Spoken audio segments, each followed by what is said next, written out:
Hello, everybody, and welcome to Watch Me with Emily Glendo. I am your host, and we are here proving to ourselves and to others that they are wrong, and that if you could just watch me, you'll see that you're wrong because we are making provings that we are successful to everybody, including ourselves. So we are excited that you are here today, and we have a wonderful guest with us, Amber French with Lucid Roofing. We are going to all get to know her better. She's a member of our organization, and I have not had an opportunity to get to know her, so it'll be real life, like how I talk with members and getting to know Amber and everything about her journey to how she got to us today. So welcome, Amber. Thank you. Nice to be here. So I appreciate you all having me today. Absolutely. So thank you. Yes, this is going to be exciting. Before we get jumping in, I have a question that I prep everybody for, which is if one person was tuning in to listen to this and you wanted to make an impact on that one person, what's the message you want them to hear? I would say it would have to be to my son that he can do anything he puts his mind to, that he's capable of anything, and the world is basically his oyster. Isn't that crazy? And that was exactly where we stopped in our conversation before the meeting or before this started recording, was talking about your son. Mm-hmm. And then I was like, nope, just stop right there. We'll just start. So that's perfect. So your message is to him and probably do you feel that way for everybody? Everyone. Yeah, definitely. But my son is, my number one. So of course. But that's my message for everyone. Perfect. And you had said when we were getting started that like he just turned 15 and you feel like you were changing his diaper yesterday. I do. I did, yes. And the crazy thing is everyone who has high school kids say that in 4 years it's gone. So I'm like, wow, like 15 years just flew by. And I literally feel like I was changing his diaper yesterday, but it's been a long time. So here we are. Right. And I was just about to explain that, I've been on this like growth journey for a while, for like 5 years or so. And Charlotte is turning 7. And I had read something really impactful very early on when she was a baby that was about tiny toes.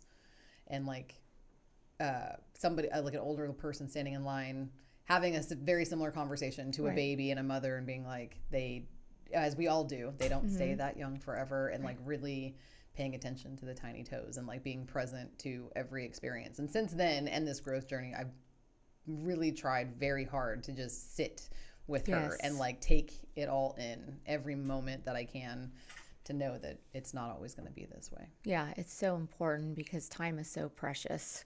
And I've always tried to really be good about embracing that with my son. So if there's one thing I did right, it was that. I love that. And that's good because, you can always feel on your side of the story going, I did everything I could have to like make sure I was present and there for you, right?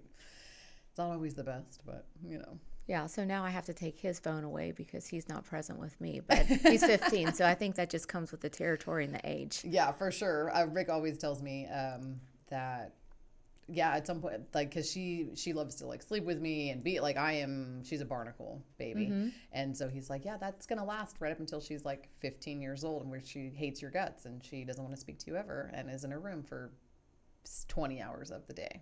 That's right. You got to take it. Take that baby barnacle.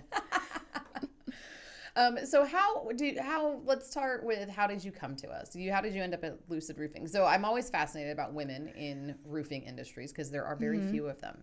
Yes. So it's kind of random, but I also feel like things kind of are meant to be when, things fall into place, that kind of thing. Sure. So I was always in medical sales, pharmaceutical sales, that kind of thing. And I just kind of got to the point where I just was like, I felt like there was something else out there for me. I just wasn't quite sure what it was. Mm-hmm. And I have a neighbor who works for Lucid Services as well. And he was like, why don't you come on over and be in our commercial division? And so I was like, well, I don't really know a lot about roofing. He's like, it's fine. You can learn.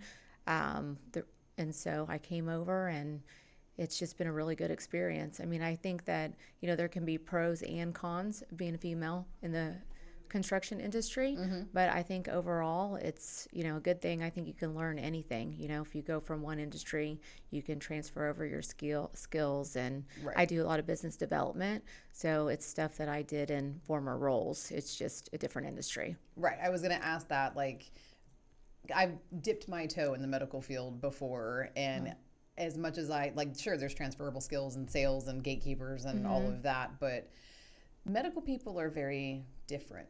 Yes. I would say that now it's been pretty refreshing. It's just something different.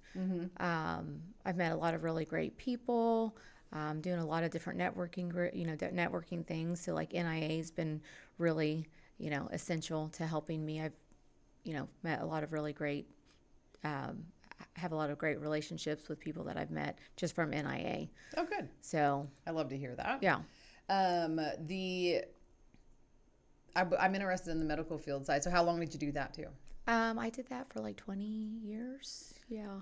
So when I first moved here, I was fascinated with that industry. I mean, my dad was in sales. I always wanted to be in sales, but I worked in restaurants and bars and all the things. And we would always have people show up with their, American Express black cards and buying all of this food. And I'm like, I was always curious, like, what do you do? And they're like, I'm in medical device or whatever, sales. I'm always in medical sales. And I'm like, I heard, especially oil and gas too, that they're taking people to strip clubs. They're doing all this like wild stuff. And I'm like, what is going on? Was the industry really like that? What I think in my head? Back in the day, it was pretty crazy. Yeah.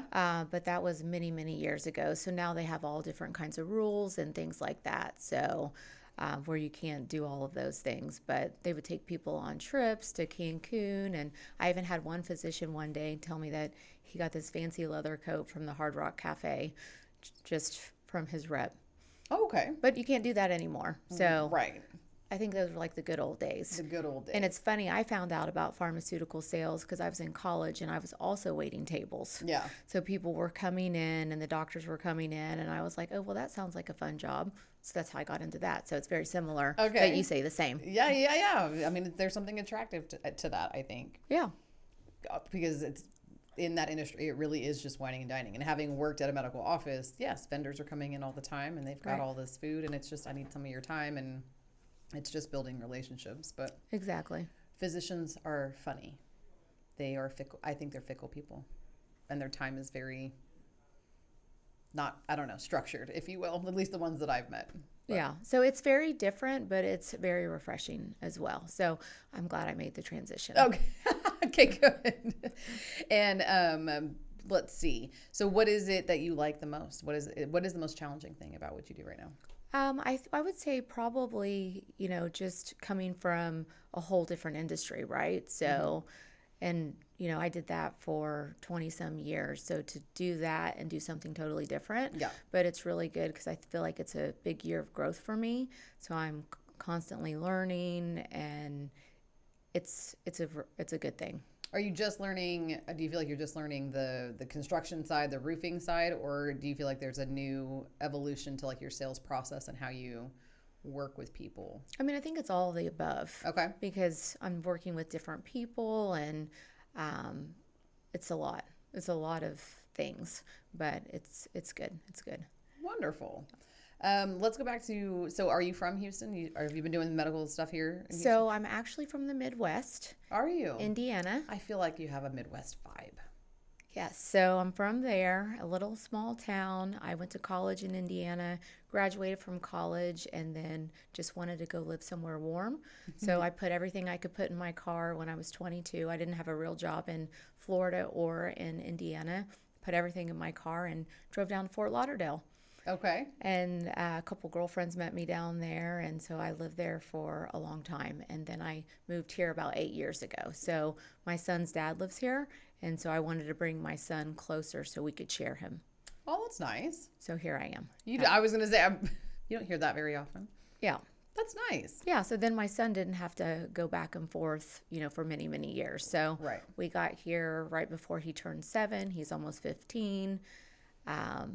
So Was it a good move? It depends on the day, but no, I mean, it was best for him at the end of the day. That's what I mean. It was best for him. Yeah. I do love the Midwest, or I do love Florida, but I like Texas too. But it was definitely the best thing for my son. So good. I did the right thing. Good. Yeah. I mean, it's not very often that you get that kind of confirmation so soon. Right. In raising children and trying to make those hard choices and those types of things. Like for me, I have to make some hard choices that I'm not sure I'll see that it was a good choice or a bad choice for another 20 years probably. Right. So that's nice. And what's he into? Football, basketball, basically any kind of sport. So he's getting ready to start his freshman year on Ooh. August 11th. He's going to go to George Ranch out in Richmond, and he'll be playing football and basketball. And now he's, doing all the boy things. Everything boy is what he does. Okay. Loves the He's a boy's boy. Fortnite, the gaming, all of that. Yeah. So he's always with his friends. And is he speaking a different language? I hear that children are speaking new languages these days. Oh, yeah. The skippity and the Italian brain rot. And is this a thing? It's Look at you. It's a whole thing. I just learned about it over the weekend. I was like, I'm sorry, what? What is this thing? No, it is just wild. Like, I'm kind of like, okay, whatever. And then you get a bunch of teenagers. Like, I took them all to the water park for his birthday. I had 10 teenagers, and they had their own, like, lingo going on. I'm like, I'm just going to go over here. I'll just go be in a book somewhere. Yeah. Reading actual English. Exactly. But, yeah, it's a thing. You'll find out soon enough. I don't know if I'll allow it. I don't know. Let's see. What else? What do you like to do? I like to travel. I like to do yoga. I like to do Pilates. I like to go running. I love just being out in nature. Do you do hot yoga by any I chance? love hot yoga. It's amazing. So Have you ever done it?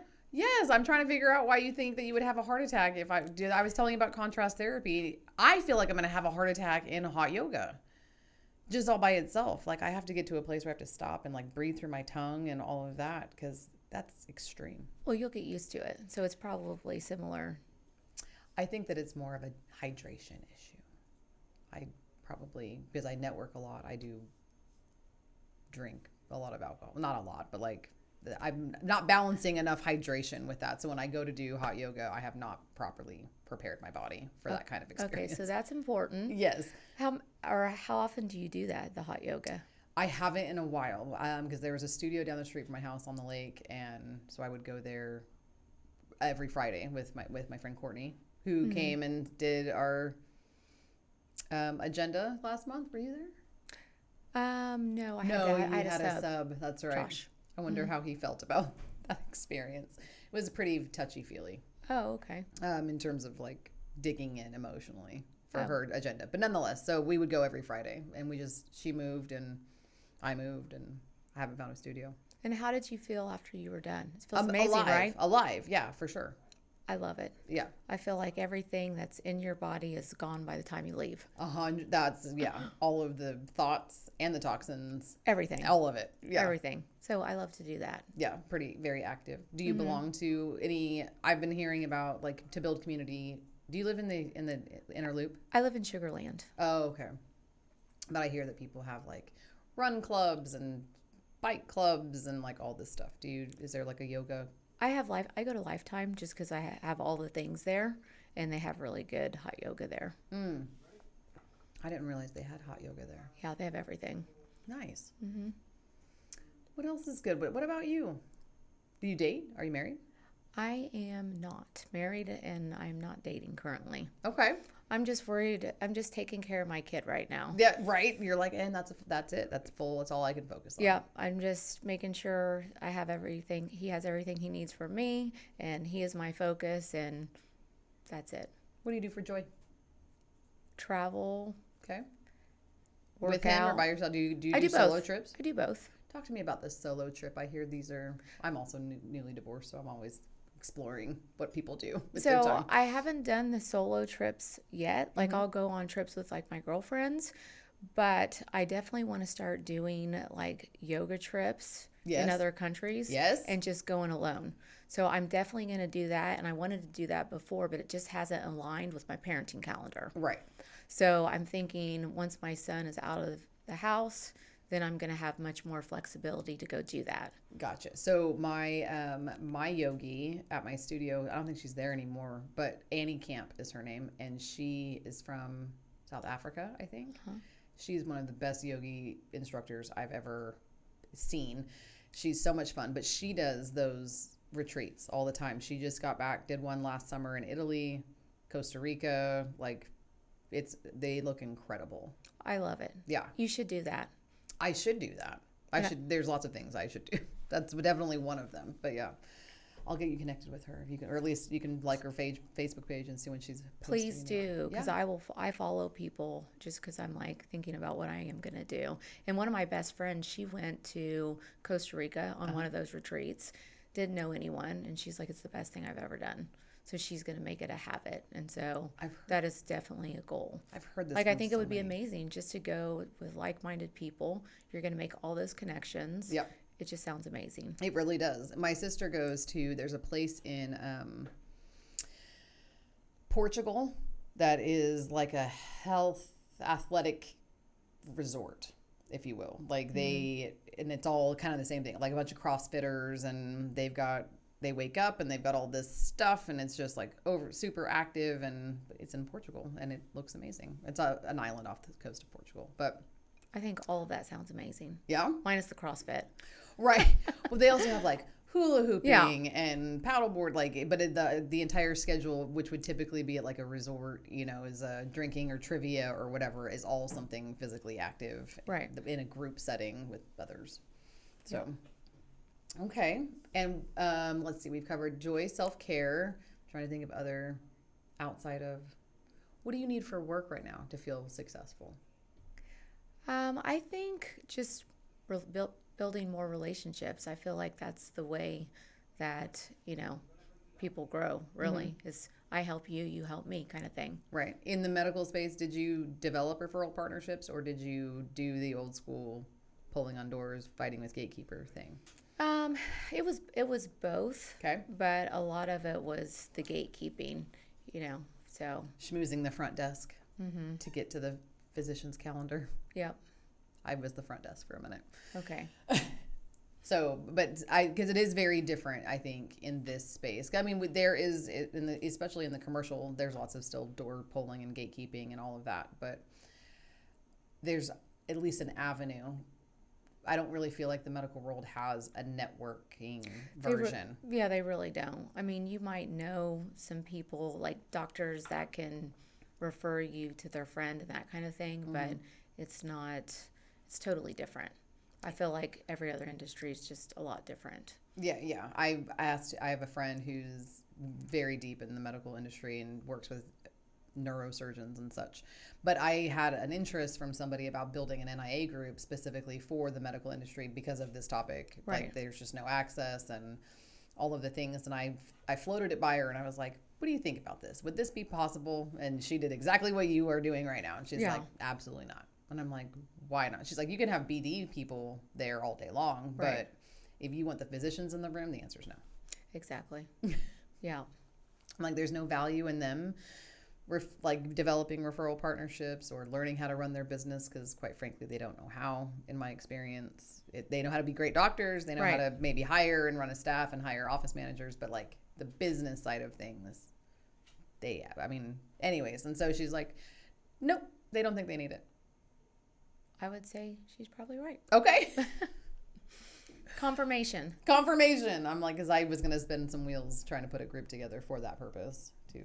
Yeah, I would say not. Yeah, they'll never come. It's hard enough to get them to an appointment on time. Yes. Let alone something that they don't have to go to. Exactly. Right. And they're so busy, like nonstop, seeing patients and everything else. I think there's just not a lot of time left after that. Right. The message that you wanted, that the world is your oyster, do you feel that way still? I do. Like about yourself and your own options? Yeah. Yeah, okay. I think for everybody, I think you can achieve whatever you want to achieve. What does it take? Well, obviously hard work, right? Right. Persistence, integrity, doing the right thing,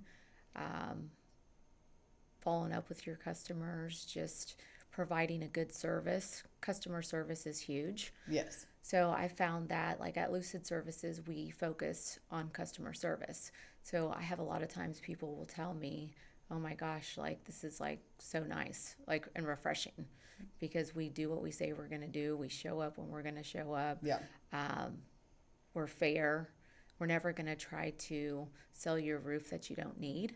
So there's a lot of times where people have come to us and they're like, I need a new roof. And we go up there and we're like, actually, you really don't. You just need to do this maintenance, which is going to be a fraction of the cost. Right. But what I found is a lot of contractors, not only in roofing, but just in general, just because I did home renovations myself for my own home, there's just a lot of things that people aren't always honest.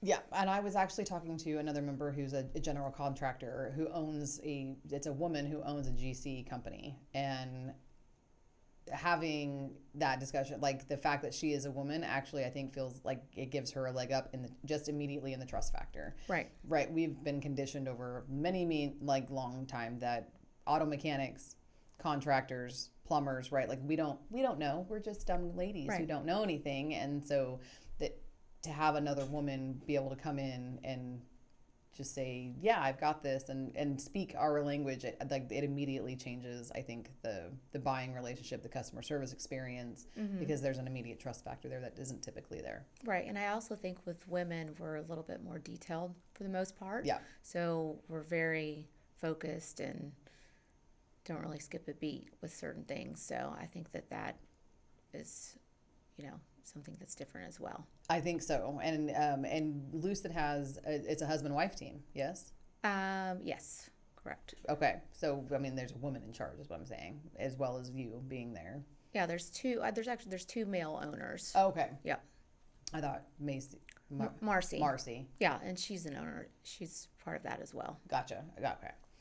But yeah, the details in terms of project management and customer experience, I think having women involved in that process can make the experience a lot more enjoyable, if you will. Yes. And if more businesses maybe took that on and letting them be, especially in the services. Right. Right, would make a big difference for their customers. There you go, free tidbit. Get more women involved in your trades companies. Yeah, there you go. Right. What else do you have for us that I can think of? I don't know. What about Lucid have you been able to do market research against your competitors or heard other things about, I mean, before you took this job, I'm assuming, did you talk to other roofing companies or even consider the industry at all and figure out what's wrong with it so that you can address those things? Yeah, I mean, I did lots of research and things like that. So, yeah. The customer service side of it, and that it's still family owned, right? It is. And you guys do residential and commercial? We do. And we do all the roofs. So we do metal roofs, shingle roofs, Spanish tile roofs. Flat roofs? Lots of flat roofs. Lots of flat roofs, Yep. Yeah. So we have the commercial and the residential section, so we can do all sorts of things. Okay. Well, with that, then I'm going to leave us on that. The contact for Lucid Services is in the show notes. Reach out to Amber, and you can just chat with her. Your camera's there. You can say hello. And we will get you in contact with them and make sure that you go out and treat the world as your oyster this week. Until next week. Thank you. Nice to meet you. Thanks for having me. Thank Appreciate you, Amber, it. for being here. You bet. Have a great day. See you guys. Bye-bye. Bye.